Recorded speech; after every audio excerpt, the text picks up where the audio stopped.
Audio Jungle. Penjelasan pelatih Curaçao terkait permainan keras anak asuhnya saat lawan timnas Indonesia.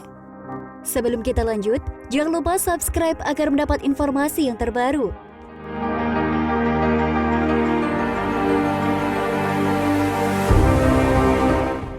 Pelatih timnas Curaçao, Remco Vicentini mengakui anak asuhnya bermain dengan tensi tinggi saat menghadapi timnas Indonesia. Timnas Curaçao kembali menghadapi timnas Indonesia pada Selasa 27 September 2022. Ini duel kedua antara timnas Curaçao versus timnas Indonesia di FIFA Matchday. Namun sayang jalannya laga yang terlaksana di Stadion Pakansari Bogor, Jawa Barat itu berlangsung cukup keras, terutama pada babak kedua. Pemain timnas Curaçao terlihat beberapa kali melakukan pelanggaran kepada pemain timnas Indonesia. Hal itu pula yang menyulut kemarahan para supporter. Puncaknya terjadi pada menit ke-80. Pemain Curaçao Juninho Bacuna diganjar kartu merah usai melanggar Marcelino Ferdinand. Keputusan wasit ini sempat membuat Juninho Bacuna geram. Pemain bernomor 7 kemudian meluapkan emosinya dengan menendang bola ke arah supporter. Setelah kejadian itu, tensi pertandingan semakin panas. Lagi-lagi beberapa pemain timnas Curaçao melakukan pelanggaran keras. Tensi pertandingan yang meninggi pun diakui oleh pelatih Curaçao Remco Vicentini. Remco kemudian menjelaskan terkait apa yang dilakukan anak asuhnya.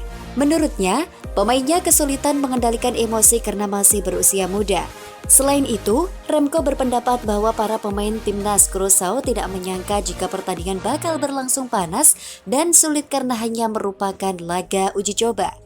Ya, permainan kesulitan untuk mengendalikan emosi karena mayoritas dari mereka adalah pemain muda, kata Remco. Kita mengira laga persahabatan akan berlangsung mudah di mana kedua tim sama-sama menang. Tapi ternyata tidak, ujarnya. Sementara itu, pada kesempatan ini timnas Indonesia kembali berhasil mengalahkan Curaçao. Skuad Garuda menumbangkan Curaçao dengan skor 2-1. Dua gol timnas Indonesia dicetak oleh Dimas Derajat pada menit ketiga dan Dendi Sulistiawan di menit ke-87. Sedangkan gol timnas Curaçao dicatatkan oleh Jeremy di menit 47. Atas hasil tersebut, timnas Indonesia berhasil catatkan rapor positif dalam daftar peringkat FIFA saat ini. Pada perhitungan yang dilakukan oleh FUTI Ranking, timnas Indonesia berhasil menambah 7,30 poin usai kemenangan tersebut.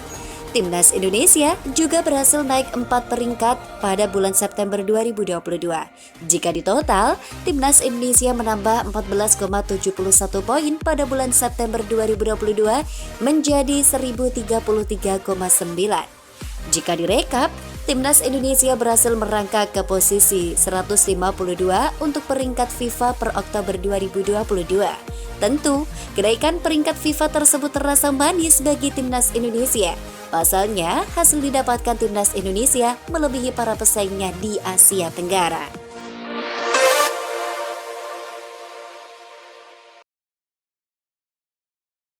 Audio Jungle. Hasil timnas Indonesia versus Curaçao di pertemuan kedua. Garuda menang 2-1. Sebelum kita lanjut, jangan lupa subscribe agar mendapat informasi yang terbaru.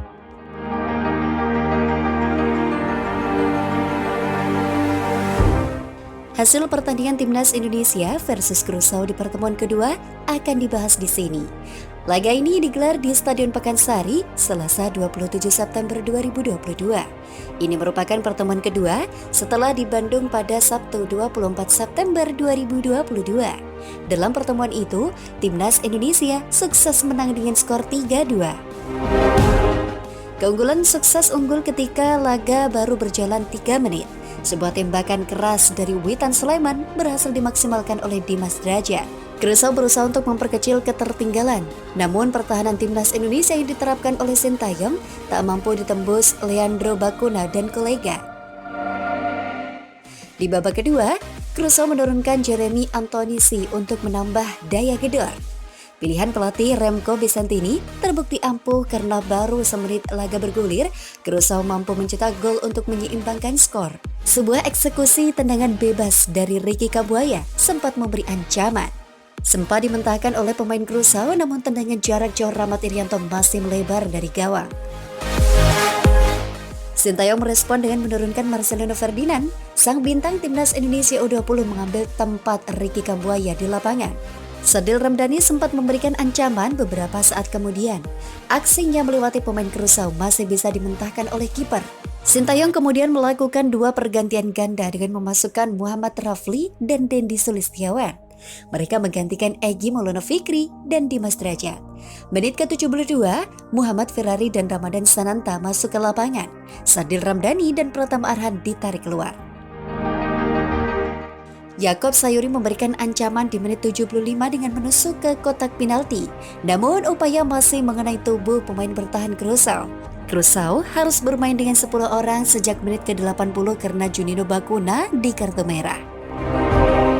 Wasit mengganjarnya dengan kartu kuning kedua setelah melakukan pelanggaran keras. Menit ke-87, Witan Sulaiman beliuk-liuk di kotak penalti Curaçao. Umpannya melewati celah kaki para pemain Curaçao dan mampu diteruskan oleh Dendi Sulistiawan yang tak terkawal. Hingga akhirnya tidak ada gol lagi yang tercipta di antara kedua tim. Indonesia pun menang dengan skor 2-1. Timnas Indonesia 4-2-3-1. Syahrul Fadil, Pratama Arhan, Alkan Bagat, Ricky Ridho, Yakob Sayuri, Muhammad Irianto, Ricky Kambuaya, Witan Sulaiman, Egy Maulana Fikri, Sadil Ramdhani, Dimas Derajat. Cadangan ada Riyandi, Nadeo, Asnawi, Farudin, Koko Ari, Marcelino, Klok, Abimayu, Dendi, Sananta, dan Rafli. Pelatih Sintayong.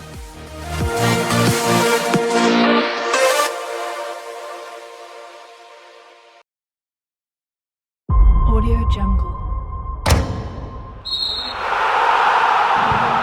Perbedaan level timnas Indonesia dan Malaysia di FIFA Matchday September 2022 terlihat jelas. Sebelum kita lanjut, jangan lupa subscribe agar mendapat informasi yang terbaru.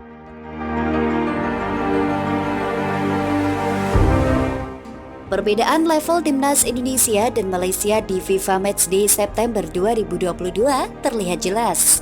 Ketika timnas Indonesia mengalahkan tim peringkat 84 dunia, Curaçao dengan skor 3-2. Timnas Malaysia kesulitan menghadapi tim-tim Asia yang levelnya tidak jauh dari mereka.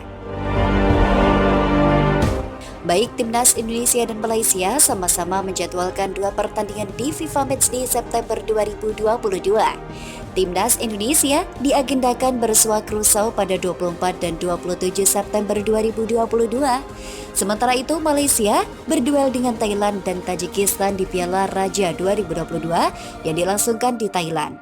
Awalnya timnas Indonesia tidak diunggulkan saat bersua Curaçao. Penyebabnya tentu karena jauhnya jarak ranking FIFA antara timnas Indonesia dan Curaçao yang mana terbentang 71 anak tangga. Namun kondisi itu tidak menyurutkan semangat skuad Garuda. Timnas Indonesia tetap tampil percaya diri dan terbukti menang 3-2 atas Curaçao. Kemenangan ini meningkatkan ranking FIFA Timnas Indonesia dari yang sempat turun ke posisi 156 dunia karena digeser Maladewa kemudian naik tangga 153. Bagaimana dengan Malaysia? Skuad asuhan Kim Pan-gon bersua tuan rumah Thailand di semifinal Piala Raja 2022 pada Kamis 29 September 2022. Setelah bermain 1-1 di waktu normal, laga berlanjut ke adu tendangan penalti. Hasilnya, Malaysia menang adu penalti 5-3 atas Thailand. Hasil itu meloloskan Malaysia ke final Piala Raja 2022 untuk bersua tim peringkat 109 dunia Tajikistan. Setelah melalui 90 menit pertandingan, skor Malaysia dan Tajikistan sama kuat 0-0. Alhasil laga dilanjutkan ke adu tendangan penalti dan Malaysia tumbang 0-3 dari Tajikistan.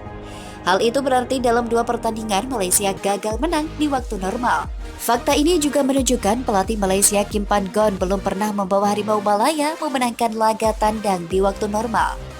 Fakta di atas berbanding terbalik dengan Sintayong yang beberapa kali membawa timnas Indonesia memenangkan laga kontra tuan rumah. Sebut saja saat melibas Singapura 4-2 hingga menumbangkan kue 2-1 di babak ketiga kualifikasi Piala Asia 2023.